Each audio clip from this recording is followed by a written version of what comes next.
আসসালামু আলাইকুম। আমরা সকলেই YouTube আপডেট নিয়ে এক্সাইটেড থাকি। আজকে নতুন একটি YouTube আপডেট নিয়ে আপনাদের মাঝে হাজির হলাম। তো চলুন আমার স্মার্টফোন থেকে দেখে নিই কি আপডেটটি এসেছে। আর এই আপডেটটি অবশ্যই যারা শর্ট ভিডিও করে তাদের জন্য একটি সুখবর হতে পারে। আমি ১ম এ আমার ফোন থেকে আমি YouTube এ চলে গেলাম। YouTube এ যাওয়ার পরে শর্ট ভিডিও করার জন্য আমি প্লাস আইকনে ক্লিক করলাম। দিয়ে আমি এখানে একটি শর্ট ভিডিও করলাম কিছু সময়। শর্ট ভিডিও করার পরে আমি সেটাকে সাইন আইকনে মেরে ক্লিক করলাম। তারপরে উপরের দিকে দেখতে পাচ্ছেন টেক্সট লেখা রয়েছে, অর্থাৎ ২ টা দেওয়া আছে। সেখানে আমরা ইচ্ছা করলে টেক্সট বসাতে পারি। সেখানে আমরা এখানে লিখলাম। প্রথমত আমি টেস্ট করার জন্য আমি আমার নামটাই লিখছি।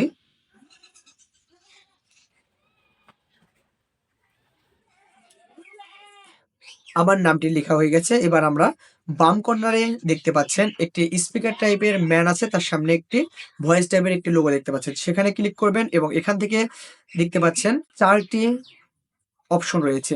একেকটি উপরকার ২ টি হচ্ছে মেয়েদের কণ্ঠে বলবে আর নিচের ২ টা হচ্ছে ছেলেদের কণ্ঠে। তো আমি যে নামটি লিখলাম এটাই হচ্ছে এখানে বলে দিবে। অর্থাৎ আমি যদি এখানে ক্লিক করি একটাতে, তাহলে দেখেন MD Sohaner Rahman দেখতে পাচ্ছেন এখানে আমার নামটি বলছে। আরেকটা যদি ক্লিক করি,